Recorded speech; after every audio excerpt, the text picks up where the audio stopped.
नमस्कार, मैं हूं विनोद कुमार शुक्ला। अड्डा पर आपका स्वागत है। आज चर्चा करते हैं INDIA अलायंस के द्वारा लगातार इस बात का दावा किया जा रहा है कि नरेंद्र मोदी की जो सरकार है ये अपना टर्म पूरा नहीं करेगी और लगभग हर दूसरे दिन तीसरे दिन किसी न किसी बड़े नेता का बयान आ जाता है। कोई ये कहता है कि ये अगले 10 दिन में गिर जाएगी, कोई ये कहता है कि 2 महीने में गिर जाएगी, कोई इसको 6 महीने का टाइम देता है। सबके अपने अपने विचार हैं। बहुत सारे यूट्यूबर्स हर शाम को एक डेट दे देते हैं कि फला तारीख को सरकार गिरने वाली है। यहाँ तक कि राष्ट्रीय जनता दल के नेता और पूर्व मुख्यमंत्री बिहार, उन्होंने भी सरकार के जल्द गिरने की भविष्यवाणी कर दी थी। हालांकि एक डेट उनका मिस हो गया है, जो डेट दिया था तब तक सरकार नहीं गिरी थी। अब ये बात क्यों की जा रही है, मैं ये बात क्यों कह रहा हूँ, क्यों अचानक ये चर्चा में लेकर के आया। विपक्ष तो इस तरह की बात करता ही रहेगा। बजट सेशन 22 तारीख से शुरू होने वाला है। क्या बजट में कुछ विपक्ष इस तरह का कर पाएगी जिससे सरकार एम्बैरस्ड हो, या इस तरह की स्थिति पैदा कर देगी जब सरकार के लिए मुश्किल की स्थिति आने पर आ जाएगी। ये सारी चीज़ें 22 तारीख के बाद लगभग 20 दिन का सेशन है, 22 जुलाई से लेकर के 12 अगस्त तक ये सब कुछ चलेगा। लेकिन मैं पहले इस विषय को डिटेल में बताने और इसके मतलब समझने से पहले ये जान लेते हैं कि लालू प्रसाद यादव की बात हमने कर ली। लालू प्रसाद यादव ये कह रहे हैं कि सरकार कभी भी गिर सकती है। राहुल गांधी ने कहा कि एक छोटा सा डिस्टर्बेंस इस सरकार को गिरा सकता है किसी भी समय। और उन्होंने अपने एक बयान में ये भी कहा था कि जो NDA के बहुत सारे घटक दल हैं उनमें से कुछ लोग उनसे संपर्क में भी हैं, तो ऐसा लगता है कि वो कभी भी सरकार गिर सकती है। NDA के पूर्व LI जो है शिवसेना, उद्धव ठाकरे का जो ग्रुप है, उसके प्रवक्ता जो हैं संजय राउत ने भी कहा है कि सरकार 6 महीने से ज़्यादा नहीं चलने वाली है। कांग्रेस के राष्ट्रीय अध्यक्ष मल्लिकार्जुन खड़गे भी ये कह चुके हैं कि सरकार का टर्म कंप्लीट करना लगभग मुश्किल ही है। TMC के फरहाद हकीम ने भी इसी तरह की बात कही है। उनका भी ये कहना है कि ये 3-4 महीने या 5 महीने का मामला है सारा। आम आदमी पार्टी के राज्यसभा में नेता संजय सिंह ने इस सरकार को 6 महीने का टाइम दिया है। 6 महीने के बाद ये सरकार गिर जाएगी। अब ये जो सारी बातें हैं इसमें ज़्यादातर क्या सभी किसी न किसी स्तर पर INDIA के घटक हैं। INDIA का ये मानना है कि ये सरकार गिर जाएगी, कभी भी गिर सकती है, इसलिए कि इसके पास अपनी मेजॉरिटी नहीं है। BJP के पास 240 सीट है और BJP की को जो सहयोगी दल हैं 16 तेलुगु देशम पार्टी के और 12 जो जनता दल यू के हैं, ये किसी भी समय अपना समर्थन वापस ले सकते हैं। इन पर कोई भरोसा नहीं किया जा सकता, कभी भी ऐसा हो सकता है। अब इन परिस्थितियों में सरकार का अपना दावा है कि वो बहुत स्टेबल है, उनको कोई दिक्कत नहीं है। और सरकार तो ये कह रही है कि अब उनके पास 293 ही नहीं है, उनके पास लगभग 300 लोगों का समर्थन हासिल है। तो सरकार एक तरफ कॉन्फिडेंट है, सरकार कोई समझौता करते हुए भी नहीं दिख रही है, इसलिए कि वो अपने चॉइस का उन्होंने अपने सारे लोगों को मंत्रिमंडल दे दिया, लोग स्पीकर बना लिया, डिप्टी स्पीकर पर कोई बात कर नहीं रहे हैं। राहुल गांधी लगातार कोशिश करते रहे कि किसी तरह से विपक्ष का स्पीकर हो जाए, उसको सीधे सीधे नकार दिया गया, नहीं हुआ। अब डिप्टी स्पीकर की भी बात हो रही है, वो भी होता हुआ दिख नहीं रहा है। अब जब ये बात हो रही है कि सरकार गिर सकती है, तो इसके 2 मायने मोटे तौर पर है। पहला तो ये कि अगर सरकार गिरती है तो क्या जो दूसरा पक्ष है INDIA, उसके पास इतने नंबर है कि भाजपा की सरकार गिरे तो वो बना लें सरकार? ऐसा दिख नहीं रहा है। ऐसा जब दिख नहीं रहा है तो फिर ये सब बातें क्यों फैलाई जा रही हैं? ये बातें सिर्फ क्या पॉइंट स्कोर करने के लिए फैलाई जा रही हैं, या लगातार बीजेपी को कमज़ोर करने के लिए, या जो सहयोगी दल हैं उनके मन में इस तरह का कन्फ्यूज़न फैलाने के लिए की जा रही है कि सरकार गिर भी जाए और उसमें विपक्ष जिम्मेदार भी न ठहराया जाए। इसलिए कि अगर विपक्ष इस बात के लिए जिम्मेदार ठहरा दिया गया किसी भी दृष्टि से, तो मध्यावधि चुनाव में विपक्ष को नुकसान हो सकता है। तो क्या INDIA की मंशा इस तरह की है, जिस तरह की वो बातें कर रहे हैं, और एक के बाद एक जो एग्रेसिव पॉस्चरिंग है वो INDIA दिखा रही है, और जिस तरह से लोकसभा में नेता प्रतिपक्ष राहुल गांधी ने बात की, उसको देख करके यही सारी बातें हैं। दूसरी तरफ INDIA के बरक्स NDA क्या चाहती है?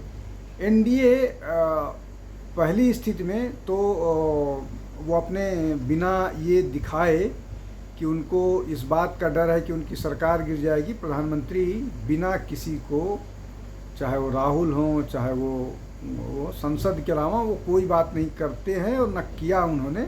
वो किसी को जवाब नहीं दे रहे हैं और अपने काम में लगे हुए हैं। वो G7 हो कर के आ गए, पार्लियामेंट में उन्होंने दोनों सदनों में जवाब दिया राष्ट्रपति के भाषण में, जो उनकी जिम्मेदारी है। अभी वो रशिया की यात्रा पर है, जहाँ पर ऑयल सिक्योरिटी और इन सब चीज़ों को लेकर के, टेररिज्म को लेकर के,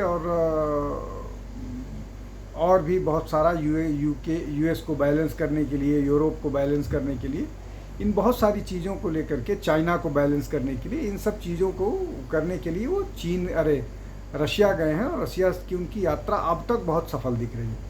तो प्रधानमंत्री अपने काम में लगे हुए नज़र आ रहे हैं। वो इस बात से चिंतित नहीं है कि सरकार गिर जाएगी। अब जिस तरह की बातें हो रही हैं कि भाजपा अयोध्या हार गई, चित्रकूट हार गई, प्रयागराज हार गई, और पंचवटी हार गई, तो ये सारी चीज़ें बीजेपी को लगातार एम्बैरस करने के लिए किया जा रहा है, और जो उनके सहयोगी दल हैं उनको ये बताने के लिए कि बीजेपी अब बहुत कमज़ोर हो गई है और आपको उससे अलग होना चाहिए।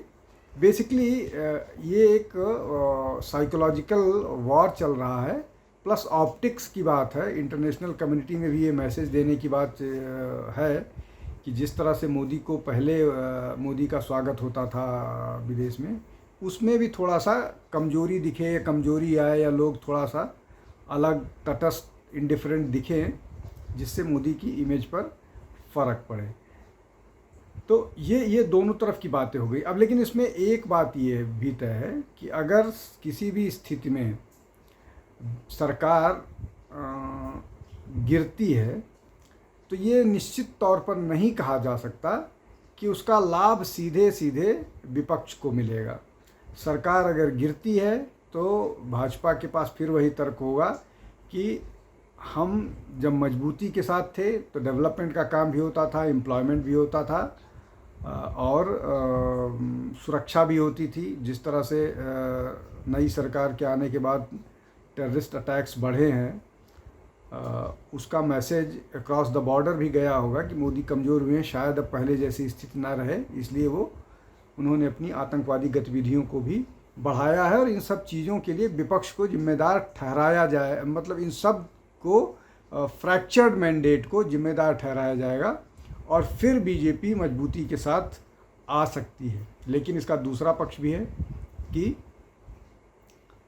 शायद जिस तरह की बातें हो रही हैं और जिस तरह से राहुल गांधी एक के बाद एक बातें उठा रहे हैं, चाहे वो अग्निवीर पर हो, चाहे वो एम्प्लॉयमेंट को लेकर के हो, चाहे वो नीट को लेकर के हो, वो अगर जनता के दिमाग में घर कर गया या जनता ने उसको स्वीकार कर लिया तो बीजेपी के लिए और एनडीए के लिए मुश्किल वाला क्षण होगा अगर सरकार बीच में गिरती है और मध्यावधि चुनाव होते हैं तो अब इन सब परिस्थितियों के बीच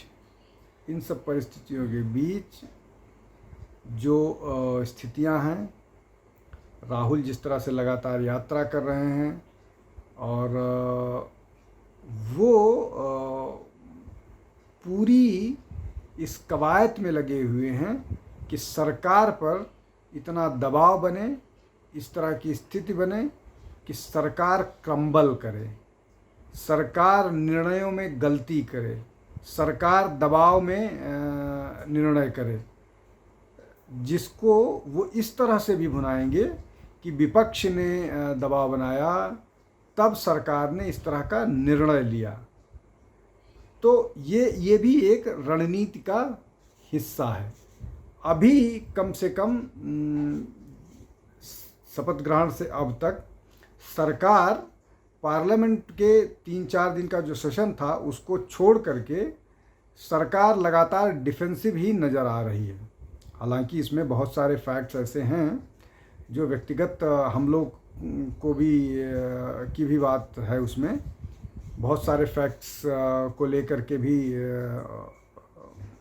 गलतियां हैं। बहुत सारे फैक्ट्स जो नेता प्रतिपक्ष के रूप में राहुल गांधी ने कहा था, किया, वो सारे गलत साबित हुए हैं। उसमें से बहुत सारी सच्चाई ठीक नहीं है, लेकिन राहुल गांधी शायद जो तरीका अब तक का डेमोक्रेसी में रहा है, विपक्ष को एक नेता प्रतिपक्ष के रूप में एक मजबूत नेता और जो तार्किक हो उससे हट करके राहुल गांधी की रणनीति भाजपा को, एनडीए को चिढ़ाने वाली रणनीति है। चिढ़ा करके उनको इस तरह से एम्बैरस कर दे कि वो क्रम्बल करें। इस रणनीति पर काम हो रहा है, इस रणनीति पर राहुल काम करते हुए दिख रहे हैं। लेकिन क्या ये लंबे समय तक सस्टेन कर पाएगी, ये एक बड़ा प्रश्न है। और राहुल गांधी इस मामले में कितना क्या कर पाएंगे, अभी तो महीने भर भी नहीं हुए हैं सरकार को शपथ ग्रहण किए हुए। इस पर सबकी नज़र रहेगी। हम भी देखेंगे कि राहुल गांधी किस तरह से सरकार को मजबूर करते हैं और ये सरकार कितने दिन चलेगी या अपना टर्म पूरा करेगी। हम इस पर नज़र बना कर रखेंगे। आज के लिए इतना ही। आप देखते रहिए हमारा कार्यक्रम। अड्डा में आइए, जुड़िए, हमको हमारे चैनल को लाइक कीजिए, सब्सक्राइब कीजिए, हमारे वीडियोस को लोगों तक बढ़ाने में, पहुंचाने में मदद कीजिए। बहुत बहुत धन्यवाद। नमस्कार।